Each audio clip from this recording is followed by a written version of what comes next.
BMS academy में आपका स्वागत है। पिछले सेशन में हमने जानकारी ली PHP MyAdmin अर्थात लोकल होस्ट पर जाकर आप किस प्रकार से अपनी MySQL क्वेरीज को एग्जीक्यूट कर सकते हैं। इस सेशन में हम पिछले वाले सेशन को ही कंटिन्यू रखने वाले हैं, लेकिन इस बार हम इंटरफेस की जानकारी लेने वाले हैं PHP MyAdmin की।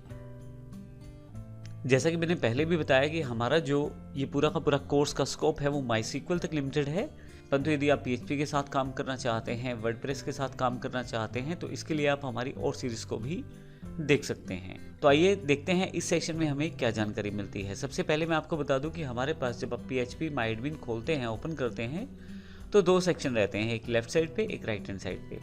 लेफ्ट साइड पे आप सिलेक्शन करते हैं और राइट साइड पे आप उसको देख सकते हैं, अपनी सिलेक्शन को। इसके अलावा राइट हैंड साइड पे जब आप डिफ़ॉल्ट रूप में ओपन करते हैं तो काफ़ी सारी टैब्स ऊपर अवेलेबल रहती हैं, जिसमें मुख्य टैब है डेटाबेसिस। अगर आप डेटाबेसिस पे क्लिक कर दें यहाँ पे, तो जितने डेटाबेसिस पहले से अवेलेबल हैं उन सब की एक लिस्ट आपके पास अवेलेबल हो जाएगी। ये आप शो डेटाबेसिस कमांड के साथ भी देख सकते हैं, जो पिछले सेशन में हमने की है। शो डेटाबेस कमांड जो आपके पास अवेलेबल है वो MySQL की कमांड है, आप उसको प्रयोग कर सकते हैं। अब यहाँ पे यदि आप देखें तो डेटाबेसिस में इन्फॉर्मेशन स्कीमा, MySQL इत्यादि काफ़ी सारे डेटाबेसिस हैं। ये वही लिस्ट है जो आपके पास लेफ्ट साइड पे दिखाई जा रही है, ये सेम लिस्ट है। इस तरह से SQL के बारे में हमने जानकारी ली, यहाँ पे हम अपनी MySQL कमांड्स को एग्जीक्यूट कर पाएंगे। इसके अतिरिक्त स्टेटस, आपके पास जो स्टेटस है इस समय आपके डेटाबेस सर्वर का, उसकी जानकारी आपको मिल जाएगी यहाँ पे। यूज़र अकाउंट बड़ा इंपॉर्टेंट सेगमेंट है यहाँ पे। डिफ़ॉल्ट रूप में आप जो यूज़र अकाउंट से लॉगिन करते हैं वो रूट रहता है। आप इसको चेंज कर सकते हैं या नया डिफ़ॉल्ट यूज़र नेम पासवर्ड भी क्रिएट कर सकते हैं किसी पर्टिकुलर यूज़र के लिए, और आप उसकी प्रिविलेजेस को भी सेट कर सकते हैं।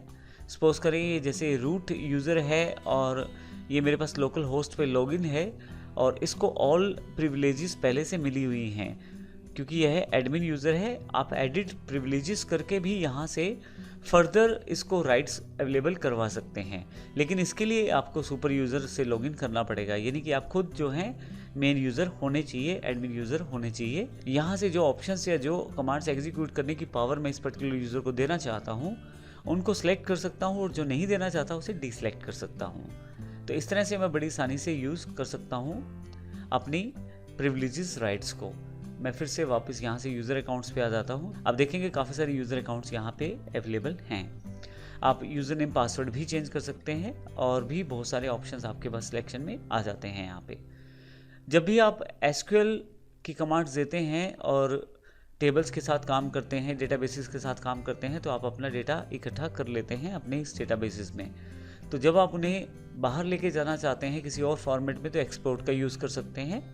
सपोज करें यहाँ से मैं MySQL सेलेक्ट कर लेता हूँ, तो आप जब MySQL पे क्लिक करेंगे तो MySQL से रिलेटेड जो भी टेबल्स या स्ट्रक्चर्स हैं वो यहाँ पे अवेलेबल हो जाएंगे। आप इनमें से किसी को एक्सपोर्ट भी कर सकते हैं। आप सिलेक्शन करके एक्सपोर्ट करें तो ज़्यादा बेहतर रहता है। और यहाँ पे यदि आप देखें तो exporting tables from MySQL database, ये इन्फॉर्मेशन दी जा रही है आप क्या एक्सपोर्ट करना चाहते हैं। आप एक्सपोर्ट करते समय फॉर्मेट भी सिलेक्ट कर सकते हैं, जैसे कि आप PDF फॉर्मेट में एक्सपोर्ट करना चाहते हैं डेटा, या CSV फाइल, या CSV फॉर MySQL, या SQL फाइल में। अब SQL फाइल आप डिफ़ॉल्ट रूप से फाइल रहती है जो आप सिंपल नोटपैड के साथ भी ओपन कर सकते हैं। मैं यहाँ अगर इसे गो कर दूँ तो आप देखेंगे मेरे पास यहाँ एक फ़ाइल की जानकारी मांगी जा रही है जो उसे सेव करनी है। मैं इसे सेव कर देता हूँ। ये फ़ाइल सेव हो गई है, और अगर मैं इसे ओपन करके देखूँ तो आपको कुछ वैसी ही कमांडें मिलने वाली है जो हमारे पास MySQL में प्रयोग की जाती हैं। हालांकि आप अगर MySQL में यहाँ स्ट्रक्चर देखें तो हो सकता है आपको कुछ समझ ना आए, क्योंकि इसने सभी कमांड्स को विदाउट स्पेस ऐड ऑन करके इकट्ठा करके दिखा दिया है। लेकिन अगर मैं इसको कट ऑफ करना शुरू करूँ, या एक सॉफ्टवेयर है हमारे पास Notepad++, उसका यूज़ करूँ, तो उस केस में इसे अलग अलग दिखाया जाएगा और आपके लिए कमांड्स को समझना आसान हो जाएगा। मैं अभी इसे क्लोज कर देता हूँ, क्योंकि आने वाले सेशंस में इसकी जानकारी हम लेंगे। आप इंपोर्ट भी कर सकते हैं। मान लीजिए किसी कारण से आप ये डेटाबेस डिलीट कर देते हैं और दोबारा आपको उसकी ज़रूरत पड़ती है, तो फिर इस केस में आप चूज़ फाइल करें और जहां आपकी फ़ाइल पड़ी है उसको सिलेक्ट करें। जैसे मैं MySQL को ही सिलेक्ट कर लेता हूं, ओपन करें और नीचे से गो पे क्लिक कर दें, तो आपके पास फिर से इंपोर्ट करते हुए भी सारी स्टेटमेंट्स एग्जीक्यूट कर दी जाएंगी, क्योंकि पहले से हमारे पास यहाँ MySQL का जो टेबल है अवेलेबल है। तो यहाँ पे वो जो जानकारी दी जा रही है कि ये सभी चीज़ें पहले से अवेलेबल हैं, इस कारण से यहाँ पे किसी भी कमांड को एग्जीक्यूट नहीं किया जा रहा। आप देखें टेबल में पहले टेबल पे बता दिया गया है कि ये पहले से ही अवेलेबल है, ऑलरेडी एग्जिस्ट है। इसके अतिरिक्त आप ऑपरेशंस पे वर्कआउट कर सकते हैं। काफ़ी सारे ऑपरेशंस यहाँ पे अवेलेबल हैं। प्रिविलेजेस राइट्स डायरेक्टली यहाँ अवेलेबल हैं आपके पास यूज़र्स के लिए। रूटीन्स हैं, इवेंट्स हैं, काफ़ी सारी इन्फॉर्मेशन है यहाँ पे। लेकिन अभी हमारा जो पॉइंट ऑफ कंसर्न है वो एसक्यूएल रहेगा, जिसमें हम लोग काम करने वाले हैं। इसके अतिरिक्त यहाँ राइट हैंड साइड पे आप विजुअली देख सकते हैं अपने डेटाबेसेस को, और यहाँ पे उसके साथ आप काम भी कर सकते हैं। मान लीजिए माईसीक्वल डेटाबेसेस में मैं किसी पर्टिकुलर टेबल को क्लिक करता हूँ तो वो टेबल की इन्फॉर्मेशन मुझे यहाँ दिखाई देनी शुरू हो जाएगी राइट हैंड साइड पे। और देखिए पूरा का पूरा इन्फॉर्मेशन यहाँ पे दिखाई दे रहा है। मैं फिर से वापस एसक्यूएल पे जाता हूँ, और यदि आप देखें तो जो जहाँ पे मैं था वो कमांड जो अवेलेबल करवाएगी उसकी इन्फॉर्मेशन यहाँ पे अवेलेबल करवा दी गई है। मैं यहाँ से फिर से इसको डिलीट कर देता हूँ।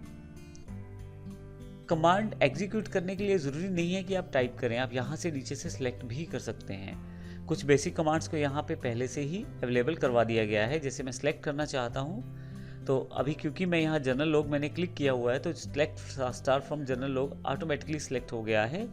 मैं वेयर का क्लोज हटा देता हूँ यहाँ से अभी, क्योंकि वेयर की जानकारी लेंगे हम। अब इस कमांड को अगर एग्जीक्यूट करना है तो मुझे गो को क्लिक करना है।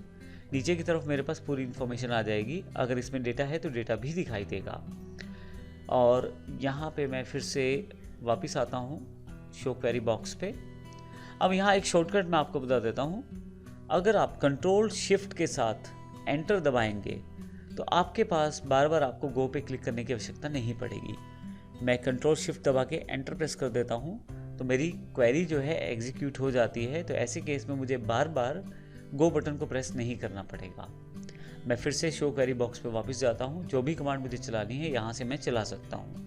तो इस तरह से आप माईसीक्वल के इस इंटरफेस का प्रयोग करने वाले हैं आने वाले सेशंस में, जो हमें एग्जाम के द्वारा प्रोवाइड किया गया है।